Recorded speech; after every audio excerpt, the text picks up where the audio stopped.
মৰমৰ ছাত্ৰ-ছাত্ৰীসকল আশা কৰোঁ তোমালোক সকলো ভালে আছা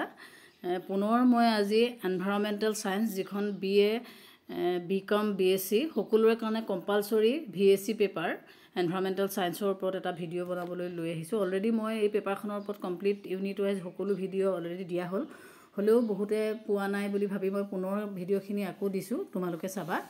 এতিয়া যেহেতু তোমালোকৰ এনভাইৰনমেন্টাল সায়েন্সৰ 3টা ইউনিট আছে 3টা ইউনিটৰ প্ৰথম ইউনিটটোৰ মই কেবাটাও নতুনকৈ দিলো এতিয়া মই ফাৰ্স্ট ইউনিটটোৰ সাস্টেইনেবল ডেভেলপমেন্ট বহনক্ষম উন্নয়নৰ ওপৰত মই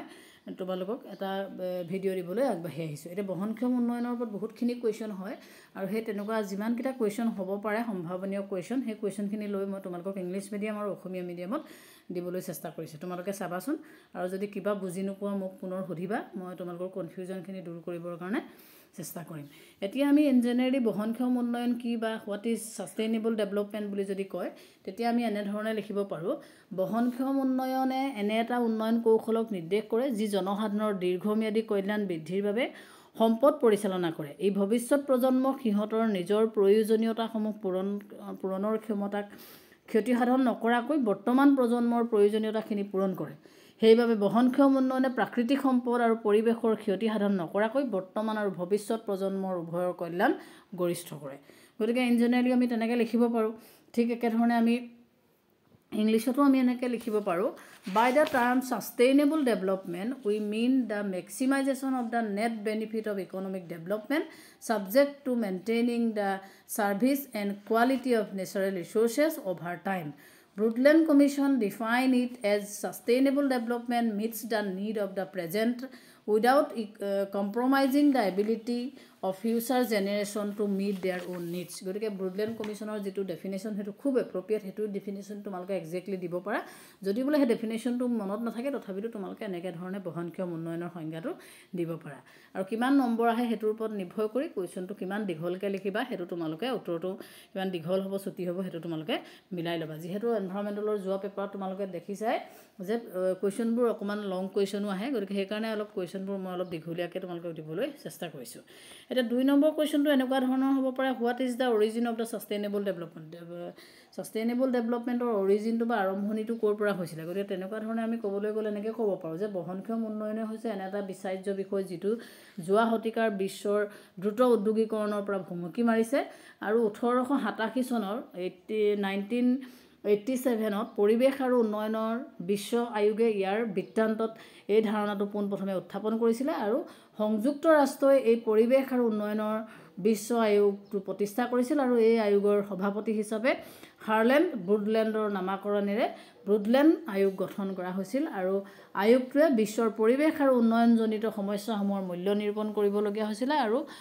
1987 চনত আয়োগটোৱে ইয়াৰ ৰিপৰ্ট দাখিল কৰিছিল আৰু এই ৰিপৰ্টটোক আমাৰ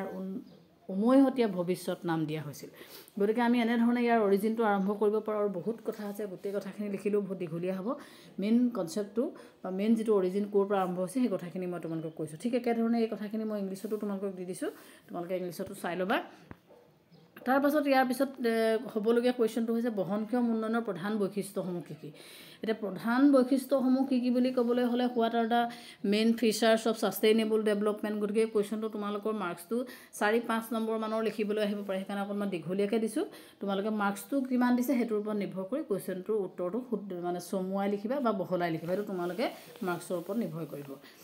গতিকে আমি এনে ধৰণে ক'ব পাৰো যে বহনক্ষম উন্নয়নৰ প্ৰধান বৈশিষ্ট্য বুলি ক'লে সময়ত প্ৰকৃত জনমূৰি আয় আৰু অৰ্থনৈতিক কল্যাণ বৃদ্ধিৰ প্ৰামাণিক বহনক্ষম হোৱা উচিত বহনক্ষম উন্নয়নে প্ৰাকৃতিক সম্পদৰ বিবেচক কাম্য ব্যৱহাৰৰ প্ৰয়োজনীয়তাৰ ওপৰত গুৰুত্ব আৰোপ কৰে বহনক্ষম উন্নয়নে প্ৰাকৃতিক আৰু বিবেচক কৰে আৰু ইয়াৰ লক্ষ্য হৈছে বৰ্তমান প্ৰজন্মৰ জীৱন ধাৰণৰ মানদণ্ড বৃদ্ধিৰ বাবে প্ৰাকৃতিক সম্পদ আৰু পৰিৱেশক এনে ধৰণে ব্যৱহাৰ কৰা উচিত যাতে ভৱিষ্যত প্ৰজন্মৰ সক্ষমতা হ্ৰাস নাপায় গতিকে এনেকুৱা ধৰণে আমি অসমীয়াত লিখিব পাৰো ইংলিশতো আমি ক'ব পাৰো যে ৰেশনেল ইউজ অফ ন্যাচাৰাল ৰিসোৰ্সেস সাস্টেইন ৰাইজ in real per কেপিটা income and economic welfare গতিকে পইণ্টটো তোমালোকে মাৰ্কসটো কিমান দিছে চাবা হেডিংটো লিখিবা যদি 2 নম্বৰ 3 নম্বৰ দিয়ে যদি অকণমান মাৰ্কস বেছি দিয়ে 4-5 দিয়ে যেটো হেডিং দিয়া আছে হেডিংটোৰ লগত যিখিনি কথা মই উল্লেখ কৰি দিছো সেইখিনি তোমালোকে বহলাই লিখিবা তাৰ পাছত যেটো কোৱেশ্চন হ'ব পাৰে যে বহনক্ষম উন্নয়নৰ অপৰিহাৰ্য চৰ্তসমূহ কি বহনক্ষম উন্নয়নৰ অপৰিহাৰ্য চৰ্ত বুলি ক'লে আমি এনেধৰণে ক'ব পাৰোঁ যে বহনক্ষম উন্নয়নৰ মানৱ জনসংখ্যাক পৰিৱেশৰ বহন ক্ষমতাৰ স্তৰ পৰিমাণ এটাৰ ভিতৰত সীমাবদ্ধ কৰি ৰাখিব লাগিব আৰু প্ৰযুক্তি কৌশলৰ প্ৰগতি উৎপাদন উপভোগকাৰী শোষণকাৰী হোৱাৰ পৰিৱৰ্তে উৎপাদক সুদক্ষী হোৱা উচিত হ'ব লাগিব। নৱীকৰণযোগ্য সম্পদবোৰ বহনক্ষম প্ৰামাণিক ভিত্তিত আহৰণ শোধন কৰা উচিত। আন কথাত শোধনৰ হাৰে পুনৰ সৃষ্টিৰ হাৰক অতিক্ৰম কৰা উচিত নহয়। গতিকে এনেকুৱা ধৰণৰ কেইবাটাও কথা আছে যে প্ৰদূষণৰ পৰা উদ্ভৱ হোৱা অদক্ষতা অযোগ্যতা শুধৰা উচিত কৰিব লাগিব। গতিকে এইখিনি হৈছে আমাৰ অপৰিহাৰ্য চৰ্ত। গতিকে আমি সেই চৰ্তখিনিকে আমি ক'ব পাৰি restricted use of renewable resources, substituting non renewable with renewable resources, input efficiency,